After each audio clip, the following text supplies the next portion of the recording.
Stealing creds from locked machines with a LAN Turtle and Mubix. All that and more this time on Hak5. Hello and welcome to Hak5. My name is Darren Kitchen. I'm Shannon Morse. It's your weekly dose of Technolist. Welcome everybody. We have a very special show today. Why is that? Because Uber Elite Hacks, we've got Mubix joining us on the second half of the show, and we're showing off fun attacks using the LAN Turtle. Nice. And basically recreating what Mubix just did in that stealing creds from locked machines. So I hear you just got back from Beirut. It was a good time. Yes, that was my first time in the Middle East, and Lebanon was awesome. Beirut was a beautiful city. And what were you doing there? I was doing a social engineering engagement for National Geographic with Jason Street and Khalil. And if you're at DerbyCon this weekend, come up and give us a hug and we'll tell you some stories off camera. Yes, we will. So what devices were you using when you were in Beirut? We were, I don't know how much I can give away about the documentary, so I'll just say that what we were doing was we were using a lot of USB rubber ducky. Okay. And it was very effective. Why didn't you use the LAN Turtle? Well, in all honesty, we should have, because while we're in the middle of this engagement, Mubix drops this awesome attack using the LAN Turtle, the snagging creds from locked Windows machines. Over at room362.com. Right, go and check it out. In fact, that's why we have this, why we have Bob here, because we're going to steal his creds. And yeah, we could have. And so actually, as this dropped, I was like rushing to install it on my Turtle, but I was like at a dinner where, of course, there isn't like an Ethernet drop for me to get my Turtle online. Of course. I didn't know about Turtle.sh, which is up on the GitHub repo, which shares the internet connection from your laptop to your LAN Turtle. Anyway, long story short, it involved tethering my phone to my Pineapple to a USB Ethernet adapter, a short cable to my LAN Turtle connected to my laptop, and a couple IP tables rules. I'm amazed that that worked. Well, you think what it really illustrates is kind of my impatience, because I'm like, oh, cool attack, have to try it right now. And I'm like in the middle of a dinner with a bunch of folks from National Geographic. Oh yeah, like, I can attest to that kind of thing happening all the time with Darren. I'm not impulsive, I'm just impatient. I just want it now. All right, make so the thing happen. I want to know how this works. Okay, so you know what, Mubix is going to join us after the break to kind of get into the nuts and bolts of how the attack works, but essentially what it is. Let's get it set up, let's run it. You bring your own Ethernet, you bring your own network, and that the USB, the LAN Turtle is a USB Ethernet adapter. You plug it into a machine, and it's like, oh, cool, a network, and then it does all sorts of steely stuff to grab NTLM hashes over the network to set it from a locked machine. From a locked machine, which is really fun. Because we ran into a few of those, and as you know, the USB rubber ducky can't do much against a locked machine. And it hasn't been fixed. No, and this is prevalent all the way back to Windows 98. So let's just dive into how to get it set up on the LAN Turtle, because of course after I saw Mubix's awesome write-up here detailing how to get it set up and all of the different commands and options and all of that stuff, my first thought is, ooh, let's script it and make it easy. Of course. Because that's what the LAN Turtle is all about. Okay. So I've got one plugged into my Linux machine right here. So let me go ahead and just SSH into it and show you how to set it up if you have a LAN Turtle as well. So I have an IP on my LAN Turtle, which is at 172.16.84.1. I'll log in and I get my Turtle shell, go to modules, and basically there's an app store in the module manager. If you go over and configure it, you can go to the directory at lanturtle.com and download any of these over the air. So it's called Quick Creds, and it snags creds from locked machines. Mubix's awesome attack. So we hit OK, that's installed, and now when we go back to the directory, I will have Quick Creds. So all you have to do, and this kind of explains, basically it implements the responder attacks and save creds into numbered directories and /root/loot, and an LED will blink rapidly while Quick Creds is running, and then upon capture of the NTLM hash, the amber LED will light solid. Really simple. In fact, there's nothing to do to set it up other than to hit configure and say yes. It's like, yo, dog, you want to install dependencies? That's easy. Okay. Yeah, and then after that, it's just updating packages and installing dependencies. There's nothing to do. I pressed the hack Can we go to button, Starbucks? Folks. I guess we can. We'll be back right after. No, I mean, we kind of could actually. Oh, I might have actually already done that. Oh, anyway. I need my pumpkin spice, man. Yeah, boom, we're done. So that's it. It's now configured, and I like that you named it /root/loot. Right, it's all about the loot. You know what? Since the one other thing that you need to do is enable the service. So you go to Quick Creds, and you say enable. So now it starts up every time you boot. Okay. I'll show you. That looked really hard. Yeah, I know, right? Well, let me show you like what it actually does so that there's like, you know, some knowledge and stuff in this episode. So basically turtle modules all live in Etsy turtle modules on the LAN Turtle, and you can see that they're literally just shell scripts. Yeah. And they can be written in any of the languages that are supported by the LAN Turtle, and I just use Bash because you know what? Let's get the job done. We got better things to do. But if you're feeling You're Python, a Bash guy. if you're feeling Python, go Python. Yeah, I'm not gonna hate, you know. Yeah, I'll just open it up in Nano so you can see. Basically, you need a couple of functions. You need one that allows you to configure the module, to start the module, to stop the module, and do a status on it to figure out if it's running or not. Okay. If you've got those 4, you're done. That's really it. That's awesome. And so, as I was talking about the configuration module, all it does is it uses this pretty dialogue to, you know, say like, yo dog, this is going to require an internet connection. And so we, you know, ask yes or no. And if it's no, then we exit. And if you hit escape, it's exit. But if it's yes, we continue. Okay. And then otherwise, it's just checking to see if you have an internet connection.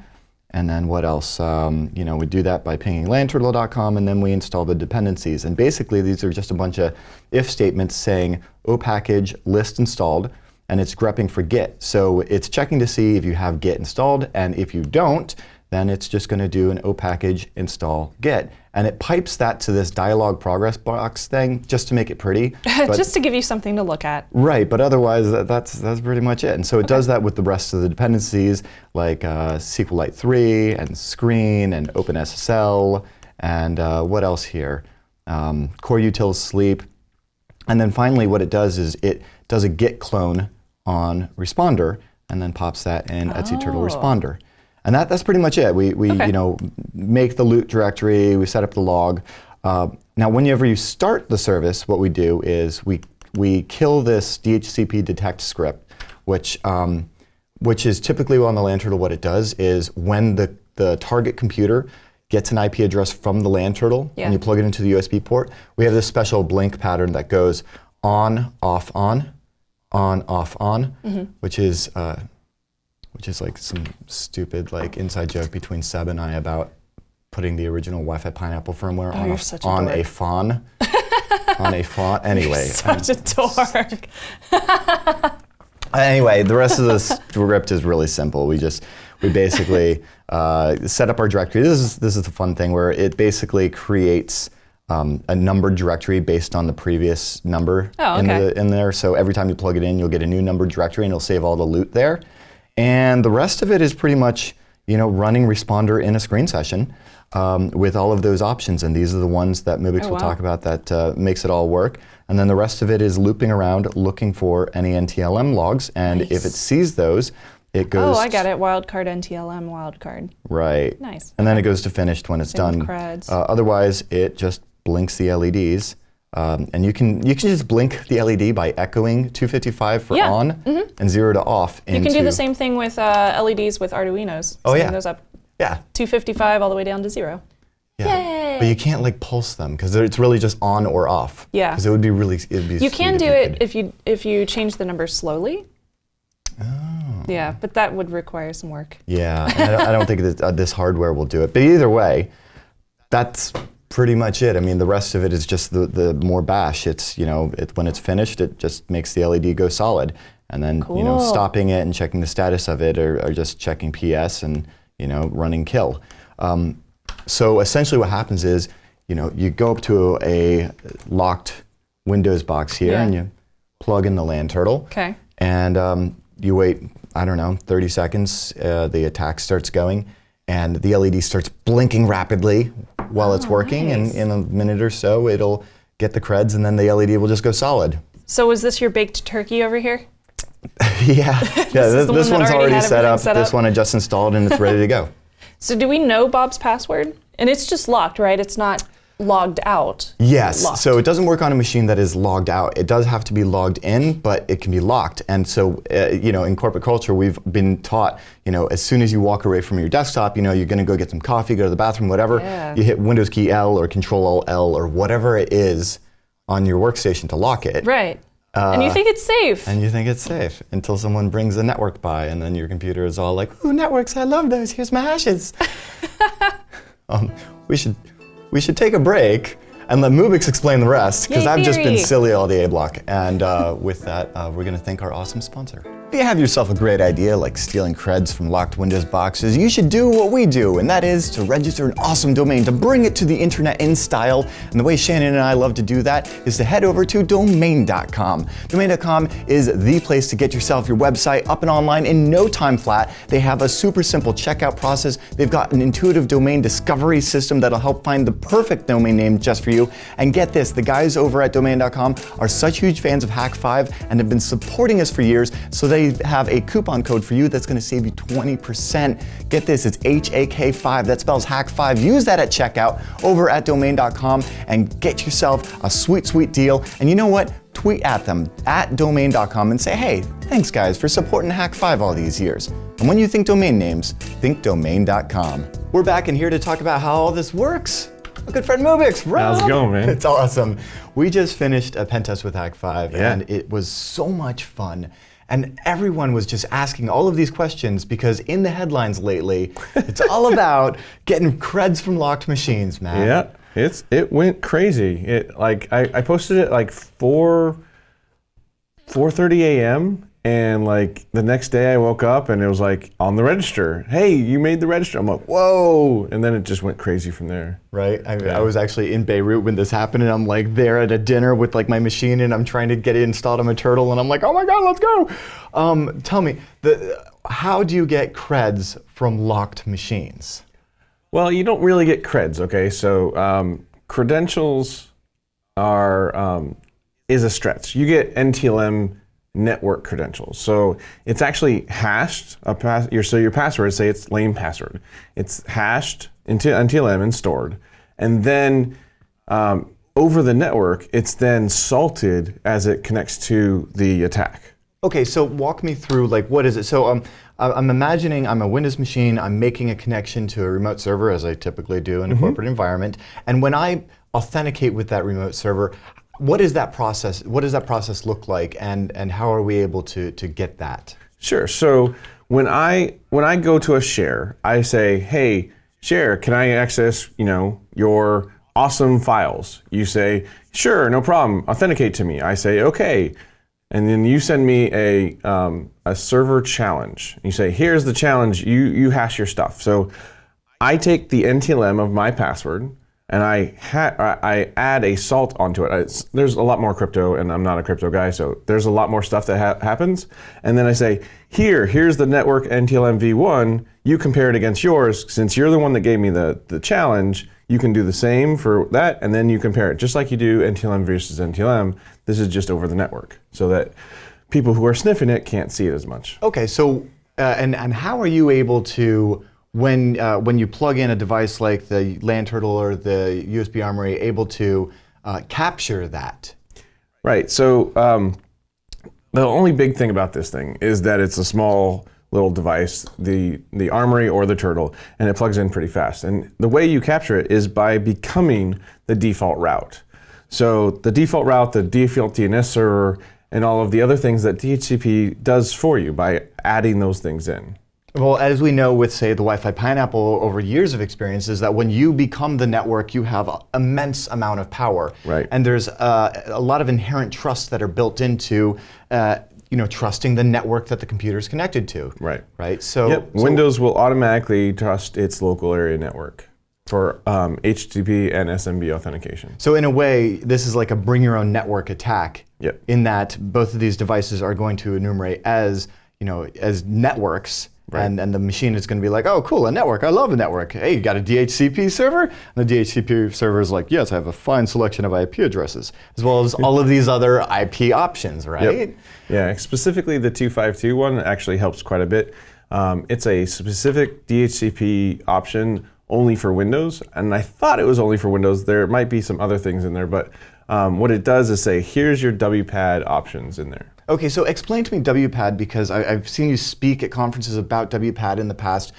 Give me explain it to me like I'm 5. What is WPAD, and what can I do with it as an attacker? Sure, so WPAD is basically WPAD, Windows Proxy Auto Discovery, or something similar. So it then says, hey, I need you to find my proxy settings for me. And the Windows machine will go out and say, hey, is there a WPAD computer out there?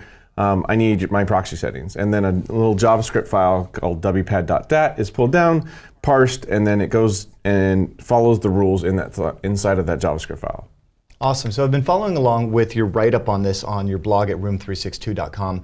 And it looks like one of the major tools that you're using to spoof WPAD is Responder. Tell me about that some. So Responder's been around for a long time. Laurent Gaffey is the original developer of it and still keeps making changes to it to this day on his GitHub repo. And it basically stands up and spoofs a bunch of different services, everything from LDAP to SMB to HTTPS, as well as proxy authentication.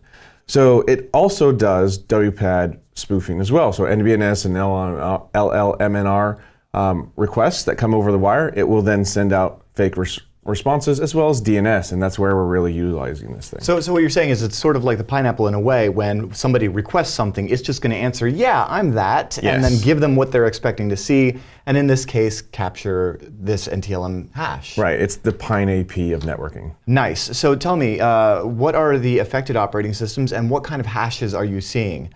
Because me as an attacker, what I want is LM hashes, because those are like stupid simple, but it's also it's not 2006, so I want an NTLM, or do I? So, so the interesting thing about this is that it works all the way back to Windows 98 SE. Like you plug this thing in and drivers are automatically seen and the authentication happens. It's been around forever. But as Microsoft has gotten better at securing things, the type of NTLM that gets passed over the wire goes from NTLM to NTLM v1 to NTLM v2. So NTLM v2 is Vista and above. NTLM v1 is, I think it's Windows 2000 and above. I could be wrong there. But it's at least XP. Right. So the interesting thing is that NTLM v1 has been totally broken. So Tell me about that. Yeah. Because what you're talking about, because NTLM is the hash that for all intents and purposes, it's how your password is stored locally on your Windows box, right? Mm-hmm. And if you could crack that, you'd get the plain text password out of that. But you don't have to. You can pass the hash with it. Right. Whereas, and when I pass the hash, what am I doing? So you're taking the hash, and so basically, when I have the ability to have your hash, I can do the exact same thing with any other computer on the planet. So remember when I talked about So I don't need to actually know the person's password. As long as I have their hash, I can connect to servers that they have access to. And then just pass them that hash, and then they'll trust me as being the legitimate user. Right. So remember how we talked about how you give the challenge and I give the response? Well, in order to do that, I have to have the straight NTLM, right? So that's how pass the hash works. So I can take your challenge, convert it, and then it syncs up. Right. And so, but that passing back and forth, though, it ends up becoming the network version of NTLM. Right. Those NTLM v1s and v2s. And that's why it gets a little confusing, is because they have the same name. Yeah, so NTLM v1 is just with the server challenge, and there has been quite a bit of research to break that out using just DES cracking with CrackSH. Now, actually, Hashcat supports it as well. CrackSH does it in 23 hours. Hashcat can do it within a couple of days, depending on how big your cluster of GPUs are. Time to buy some 1080 video cards. Right. But the cool thing about that is that no matter how long the password is, you get it back to the NTLM and then it's past the hashable. Versus the NTLM v2, where you get from Vista 7, anything above Vista and anything misconfigured to still allow NTLM v1. I've seen a lot of domain controllers that still do NTLM v1 too. So, so the difference being is that in NTLM v1, it uses the client challenge as well as a server challenge to do the crypto funness inside of that. So you can't have the DES cracking that's there, you have to crack it. So if someone has a long password, even if you do this attack, you're not going to get anything useful out of it. I see. Whereas with NTLM v2? Right, so with NTLM v2, that's where you don't get the useful stuff, whereas NTLM v1, you can crack it into NTLM, and no matter how long the password is, you got something useful. Gotcha. So here on my Turtle, I was able to pull up, let's see, cat, that proxy auth NTLM v2, and there we go. That's the hash for Bob, and that's the NTLM version 2. Right. So the only place this is useful is if you can crack the password. So if you have long passwords, that's a great mitigation for this. Oh, fantastic. Tell me about some other defenses and mitigations for this then. So one of the things that I've heard so far is that that Microsoft accounts don't automatically authenticate on local area networks. So there's your mitigation there. But most domains and most real targets. I was about to say, like, come on, have that. like, there's Active Directory and domains for a reason, right? Right. Switch over to using MS accounts. There's another thread that I'm working on about turning NTLM v1 or NTLM off completely, but again, hard to do on an enterprise level. I've heard so many different mitigations to this that I haven't found one that really works solidly, that's easy for an enterprise to do across the board. Right, and it's a still very new implementation of this attack, so we're in the early stages of this research, but where can people find your research and the continuation of this? So I don't like it being called research because it's just me throwing a DHCP server on a small device, but on room362.com is where I will post any mitigations that I come across that actually work. Awesome. Well, I really love that. I mean, I think it's novel. The BYON, the bring your own network, you know, it's sometimes it's just kind of the implementation that changes everything. Right, and making it easy. Exactly. This is really cool. I'm so glad to see all of this kind of develop. And I'm so glad that you could come on, that you were just here for Pentest with Hak5. Everybody should go and check out Metasploit Minute, by the way. Mubix does an awesome job on Hak5 channel with that show. And so if you're new to this and you want to learn one of the best frameworks for penetration testing, you need to get in on that series and check out his Patreon because it's a fantastic show. Rob, it was awesome to have you on. I know you've got to catch a flight right now. But this is just awesome stuff, and we'll have to have you on again. DerbyCon's coming up, TorCon's coming up. This is going to continue developing, so we'll have to stay on this. But thank you so much. Right, Room362.com, guys. Go and check it out. Well, that just about wraps up this week's episode of Hak5. But before we get going, we've got WinRARs. Yes, we do. So this week's Technolist photo of the week is from Lord Helix. If you guys are wondering about Technolist photos of the week, you can send us a photo, use the hashtag Hak5 to count, and we will choose our favorite one every single week, and you will win something really cool out of the Hack Shop. So this week is Lord Helix, and he said, here's your Hak5 hashtag, along with my modded Gen 1 Game Boy with a Battletoads cartridge a la Cali. Dude. And he also said, Battletoads. It has X, Y, L, and R buttons for when I'm actually emulating the entire NGB and SNES library. Hack the Gibson. Dude. That is amazing. That's sweet. I love me some emulators. In I fact, also love the little Pop from Fallout. He's so cute. Right? Yeah, he's We need to get adorable. back to that emulator box because I have a hankering I know. for some Mario Kart. Yeah. Just saying. Cool. Well, Lord Helix, we are sending you this LAN Turtle. That one right there? Nah, this one's mine, but I'll get another one from the shop. I was going to say, I'm going to bite it. If you want to get one yourself, as well as all the other cool tools that we have and develop here, like the Wi-Fi Pineapple and the USB Rubber Ducky, you can support the show directly by heading over to our store at hakshop.com. Thank you guys so much. Yes, thank you so much. And you can always email us podcast inquiries to feedback@hak5.org. We love seeing what you guys would like to see on future episodes. And also, don't forget, we will be at DerbyCon this weekend.